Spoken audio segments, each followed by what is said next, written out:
one I sang that really was Into the West, and it's a high song. It's a high one, Yeah. but I sang it, and it was so like for me, I was like, oh, I did a good job on it. But it got so many comments and people liking it, and I'm like, I don't want to do that other stuff anymore. Yeah. And I don't want to, I started writing like pop songs. I was like, oh, don't kill me. And he's forgive me. I just started doing something else, and I made this channel, and I had this idea, and I was like, what if I wrote about monsters and characters? And I was like, and my mind exploded because I'm like, I don't know anyone else that does that. Yeah. And I mean, at least to the capacity that I've been doing, Yeah. I'm sure it exists now because Well, good things tend to spread, and I I hope that don't people do. I I don't know hope if good bards go out there and write tons of music. I don't know if there's anybody out there with 40 plus songs of fantasy tavern bard music anywhere out there. Yeah, and So that's the ones that are in the playlist.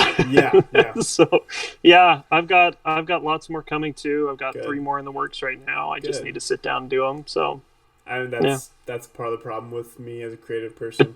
Just gotta sit down and do it. But answering your question though, on the actual like how long I've been writing, I started writing when I essentially wrote The Revenant, Okay, the first one. I That did was like the that song. I was working real estate. I was sitting on an open house that was empty and it had good reverb.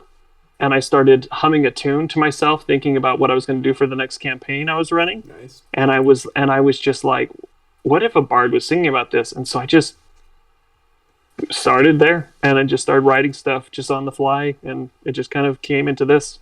I think the one of the lines that I remember, cold hands and a heart of stone, or something like that. Yeah, and that Heart of Stone is actually something I use and say to myself all the time Mm-hmm. when I'm trying to stay brave in any situation. And it comes from Patrick Rothfuss, where Oh, he's yeah, talking gotcha. Kingkiller Yeah, Chronicles, and I love Quoth. He's a bard, yeah, and yeah. which comes from Dungeons and Dragons back when he was a kid, but that's a different story. But anyway, yeah, and so when I was singing that, just Heart of Stone, but also not so much for bravery, but also he's lost everything and he's just this figure and he doesn't know what he is, but he remembers. He's like, why do I live? And he's just all these questions, and he's like, do I hunt him or does he hunt me, his killer? Yeah. And I still get chills because it was like my first like real experience with understanding that music is more than just some empty shell with 3 chords. Yeah. It's powerful, just like the games we play with our bards. Mm-hmm. The music can be extremely powerful, and it moves people to do things and think things.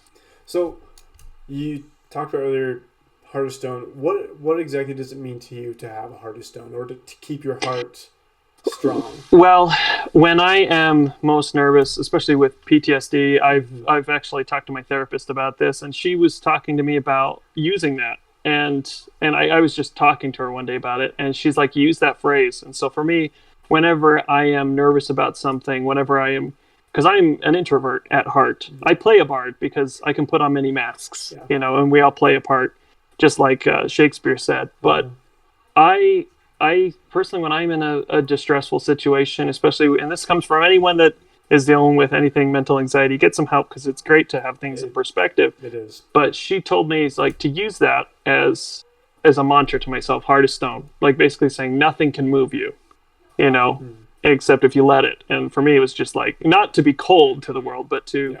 not let yourself lose what you already have. Yeah. That's really beautiful. Wow.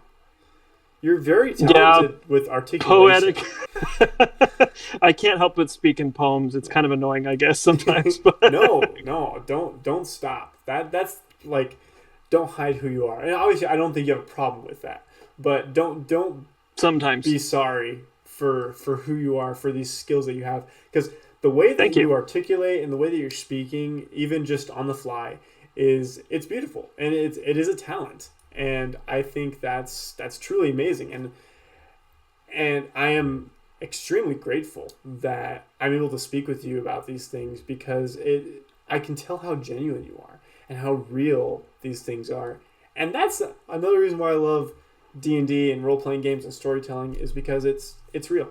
I think it attracts really good people Yes. overall. Almost everyone I've talked to, seriously, is overly generous. And I mean, even when people get super like rule technical and get all crazy with each other in the comments section, overall, if I talk to them, if I just say, hey, I'm sorry that you feel that way, this is why I did it, and I'm glad that you feel that way, it helps me get better. And they're just like, oh, well, no, I do like it. And then they start talking about what they like, and I'm like, I'm not trying to like call you out. I'm literally just like, what do you want? Because I'm not good at this. I'm learning just like you are. Yeah. So Yeah.